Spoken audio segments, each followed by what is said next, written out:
Kamusta po muli mga katambay? Si Kamanong po sa Tambayang Makabayan. Kamusta po ang lahat? Siyempre po, ingat-ingat po muli. Paalala po ni Kamanong sa mga uuwi po sa ating mga tahanan dahil po bakasyon po tayo ngayon. Ingat-ingat po.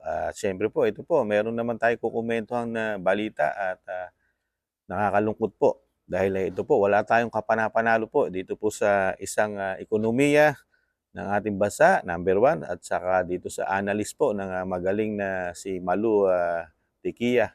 Nag-analyst po siya na walang kalaban-laban po ang ating bansa, mga katambay, lalo po sa giyera at sa ekonomiya. Wala po tayong panalo sa giyera at ekonomiya. Parehas po tayong bagsak, mga katambay.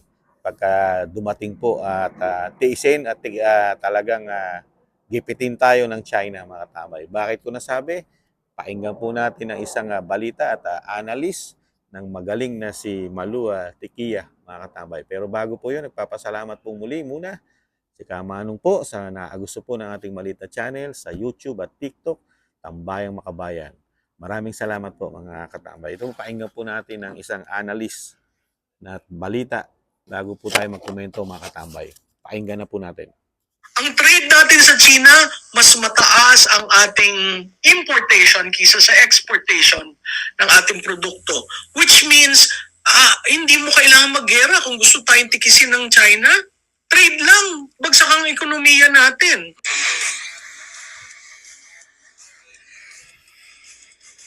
Ma'am, parang hindi yata tugma ngayon ang direksyon natin. Kasi halimbawa, Chacha, gumawa tayo ng Chacha para sa pagpapaganda ng ating ekonomiya, para makahimok daw ng mga investor.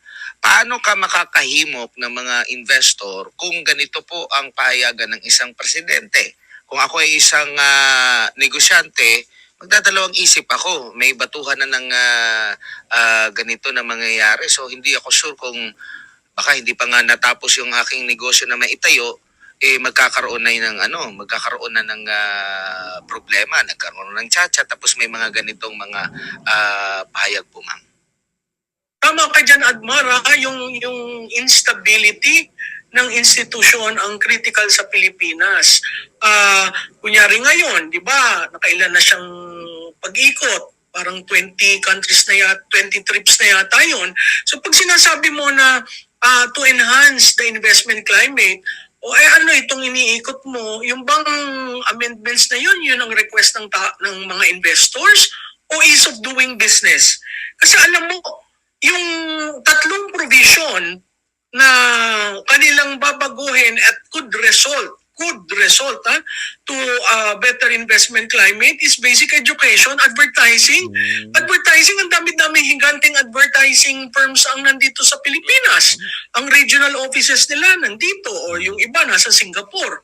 So, hindi ko alam ano yung additional money papasok dahil training up mo ang advertising or ang basic education. How can you even attract, ibig mong sabihin ng eskwelahan na foreign papasok sa Pilipinas to do basic education? Parang policy concern yun sa usapin ng edukasyon. Ngayon, dun sa public services, napakasimple lang yan eh. Pwede mo utusan ng Solicitor General mo at sabihin o yung Republic Act on Public Services na pending sa Supreme Court, baka pwedeng padaliin para ma-implement natin. Ang nagiging problema ko doon sa nasabi nila, na-implement ba ang amendment ng retail trade? Na-implement ba ang amendment ng investment law? Naayos ba ang implementation ng CREATE? Kasi may pending bill to amend the CREATE law. Itong mga ito ay panukalang batas na talagang magbibigay ng insentibo, whether tax or customs, sa mga investor. So bakit hindi tumutuloy? Bakit hindi na-actualize yung investment? Kasi may mga bagay-bagay na tinitingnan ng investor. Number one is ease of doing business. Number two, the stability, predictability, and certainty of policies. Yung sinabi ni Admar, tama yun. Biro mo kung ako ang investor, gusto kong pumasok sa Pilipinas, sandali lang, urong muna ako, tingnan ko muna itong charter change ko, anong mangyayari. Tsaka ma'am, oo, Oo. Nag-iikot din ang Pangulo kasi para daw makapangalap ng mga investment. So useless, same as useless pala yun. Oo, useless yun, Admar. Kasi, kunyari, nanggaling sa Germany, biglang gusto ng isang malaking higanteng negosyante na pumasok dito, biglang naparinig niya, ay, sandali lang, magkakaroon pala ng gera. Diba? I mean, these are all mixed signals na pumapasok dyan sa naratibo ng Pilipinas. Oo, tayo ang Ayan po, nakakalungkot po, no? Napakahaba pa po ng analyst po ng Malu, si Tikia. Nakakalungkot po, no? Talagang hindi naman po, napakadali po intindihin ng nangyayari po sa ating bansa, mga katambay, di ba? Lalo po sa sinasabing foreign policy, number one, at siyempre sa mamumuhunan, mga magninegosyo sa ating bansa. Napakadali mong, i-summarize, di ba? O kahit sabihin mo sa logic, makukuha mo na agad eh. Napakasimpleng unawain, di ba ba? Lalo pagka merong mga matatalino tayong kababayan na nag-analyst, di ba? Eh, paano nga naman papasukin na una ng mga investor ang bansa natin? Lalo yung mga big time na malalaking bansa na pinupuntahan ng Pangulo, di ba? Na kung malaman nila ikaw pala eh, mayroong isang desisyon na kami ay mapapahamak, di ba? Dahil nakaamba ang giyera na hindi nila malaman kung yung bang giyera na yan tapos sila mag-iimbes sa ating bansa, ba? Hindi nila papasukan yan. Tapos iintayin pa nila yung tiyatya, kung ano resulta ng tiyatya, di ba ba? Tama, at napakarami pa probisyon na kailangan iayos pa ang ating bansa, di ba ba? At yung nakikita rin ng analyst, talagang marami rin po, kahit si Kamanong, nasasayang na mga panahon, na ginugugol ang pamahalaan natin, lalo sa salapi, di ba ba? Napakaraming salapi ang nawawaldas na di umano, mga katambay, di po ba? Sa mga desisyon katulad po niyan. At yung nabanggit ko nga kanina, kahit mismo si Malu, Tikia, na napakalaking dagok sa ating bansa pagka tayo ginipit ng China, di ba? Dahil kontrolado po nila ekonomiya sa buong mundo, di ba? Ang China. Nakita niyo po ang sinabi ng nag-analyst po, di ba? Tayo ang pinakamalaki pa na export sa China kisa sila sa atin, di ba? Tayo ang pinakamalaking nag-e-export tayo, di ba? Kisa tayo mismo yung nag-e-export sa kanila, di ba? Tayo, kokonti lang ini-import natin sa kanila, di ba? Pero ini-export natin sa kanila, isang damukal, di ba? Mas marami. Eh, paano kung gipitin tayo ng China? Bagsak ang ekonomiya natin. Kahit na wala pang giyera. Gawin lang ng China yan, di ba? Sa ating bansa ngayon, kahit di pa natutuloy, di umano ang giyera. Eh ba, kawawa ang mga kababayan natin, tayong lahat, kawawa ang mga Pilipino pag bumagsak pa ekonomiya natin sa tindi ng taas ng inflation na walang trabaho sa atin. Tapos sa taas ng bilihin natin na hindi naman marisolba at ang inuuna West Philippine Sea, di ba? South China Sea ang tinututukan, di ba? Eh, bago ka sumabak sa ganyan, tingnan mo muna yung kalaban mo, kapitbahay mo, kung sila ba pipitsuging bansa, di ba? Eh, halos lahat ay kontrolado nila, di ba? Kahit ang Amerika, baon sa utang sa China, di ba? At ang Amerika, alam naman natin na humingi rin sila ng tulong sa Amerika nung nakaraang taon lang. Nagpunta po ang presidente ng China ron, lalo po sa state ng California dahil namimiligro din po sila sa ekonomiya ng kanilang bansa, di ba? Meron po silang mga agreement po na napagkasunduan, lalo po sa trades, di ba? Kaya hindi po natin pwedeng iasa sa Amerika ang ating ekonomiya, mga katambay, kasi mismo ang Amerika humihingi ng suporta sa China, lalo pagdating sa ekonomiya at sa kapirahan, mga katambay. Kaya delikado po ang ginagawang policy ng ating Pangulo dahil siya po may policy po noong una, di ba? At lagi binabanggit ni Kamanong yung policy niya, akala natin susundin niya yung diskarte ni dating Pangulong Duterte na, di ba? Walang kaaway at lahat ay kakaibigan, di ba? Pero ngayon hindi na po naiba na po ang policy ng ating Presidente Marcos. ibang-iba na po nung siya po'y nangangampanya sa atin mga katambay. 'Di po ba? Nakakalungkot lang po.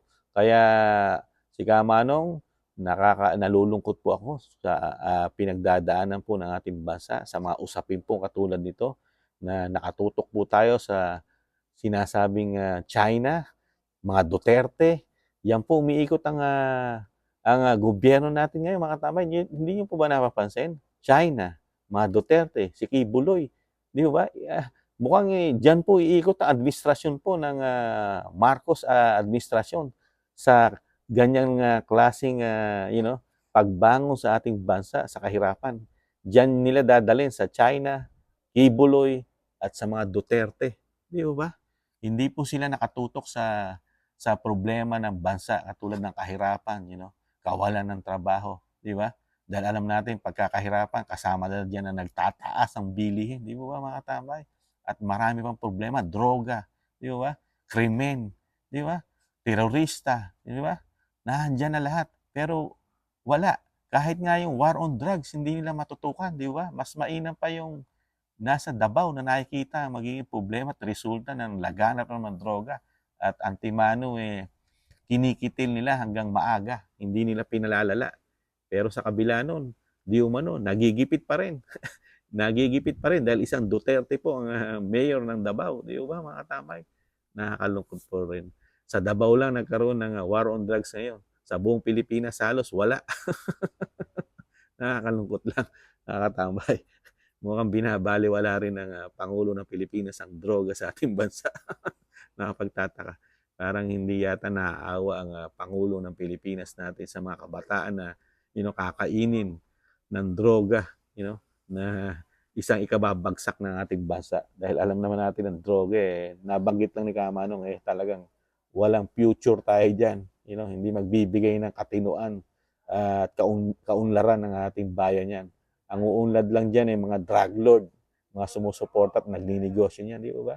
Kaya nakakalungkot lang po mga katambay, di ba, na wag naman sana mangyari sa ipanalangin din natin na wag tayong humantong doon sa pagbagsak ng ating ekonomiya, lalo kung bibitawan tayo ng China. Dahil paano mo gigipitin ng isang bansa? Mismong Pilipinas nga, puro Chinese ang majority ng mga negosyante sa ating bansa. Di ba?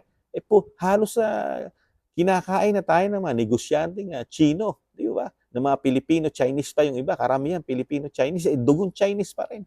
Di ba? Ang nagpapatakbo ng ekonomiya ng ating bansa, di ba? Pero kung labanan natin at pagsalitaan ng hindi maganda ang mga Chinese na parang sila mga masasama na. Hindi naman porket Chinese masama na lahat, di ba? Hindi naman ganon, mga katambay. Dahil mismo sa Pilipinas nga, sinasabi ko, halos mga Chinese na majority na may pera sa ating bansa, di ba? Kaya isip-isip po tayo. Kung ilagay nga natin doon sa simpleng pang-unawa, paano kung umalis lahat ng Chinese sa ating bansa? Ano mangyayari sa ating bansa, mga katambay? Kung dalhin nila ang kanilang mga kapital at umalis na sila sa ating bansa at maglipatan na. Kaya masyado kayong one-sided sa mga China, mga katambay, dahil sa ating mismong bansa, maraming Chinese na namumuhunan at doon na halos nagninegosyo ng napakatagal na panahon sa ating bansa, di ba? Isip-isip lang din po, hindi porkit na nagkakaroon ng kaguluhan sa ngayon sa administrasyon ni Pangulong Marcos sa karagatan natin sa South China Sea at West Philippine Sea, lahat galit na tayo sa China. Hindi ganoon. Huwag po ganoon, mga katambay. Gayahin po sana ni Pangulong Marcos yung ginawang diskarte ni dating Pangulong Duterte. Kaibiganin mo ang mga kapitbahay mo. Daanin mo muna sa paipag-usap. Walang masamang maidudulot ang magandang paipag-usap. Puro kabutihan yan. Ang masama, makipagyera ka. Yan ang masamang maidudulot sa ating bansa. Di po mga katambay? Tamang diskarte lang po ng leader ang kailangan natin. Di ba? Nakita na natin kung paano dumiskarte yung tamang diskarte ni dating Pangulong Duterte. Bakit kaya hindi magawa at kopyahin man lang kahit papaano ni Pangulong Marcos ang diskarte ni dating Pangulong Duterte? Nagtatanong lang po si Kamanong, bakit kaya ayaw niyang, hindi kaya yung sinasabi ng iba na merong isang part na sinasabi nila na kaya nagiging tuta daw tayo di umano dahil sa ginto na mahabang panahon na yung mga kayamanan naka-freeze na hindi nila napapakinabangan. Yun daw ang sinasabi di umano na isang salitaan o agreement ng mga foreign country, mga western para makuha yung mga tagong yaman di umano. Wag naman sanang ganoon. Dahil unahin mo ang 100 mahigit, 100 plus million na mga Pilipino. Isa ron sa sinasabi mong kayamanan, mahirap po yun dahil may nagsasabi na may hudas nga raw po sa ating bansa Huwag naman sana ang Pangulo ng Pilipinas yun ang sinasabi lang, hudas di umano. Di ba mga katambay? Nakakalungkot lang po. Pagdasal po natin na maging maayos po, lalo po ang ekonomiya natin, hindi tayo bitawan basta-basta ng China. Nakakalungkot po, di mo? Pag binitawan tayo, mas marami tayong inaangkat sa kanila kaysa yung sila umaangkat sa atin. Agrabyado tayo dahil mahirap na bansa tayo, di po ba? At napakalaki pa ng korupsyon ng ating bansa. Nakakalungkot. Kaya dasal-dasal lang po mga katambay. At muli po mga katambay, siyempre po, sinasabi lagi ni Kamanong, siyempre paglaban pa rin natin ating bansa. Pero hindi sa giyera, sa pakipag-usap. At intay-intay lang po, talagang ganon. Makakabangon pa tayo at makakabawing muli. Paalam po mga katambay, ingatan nawa. Bye-bye.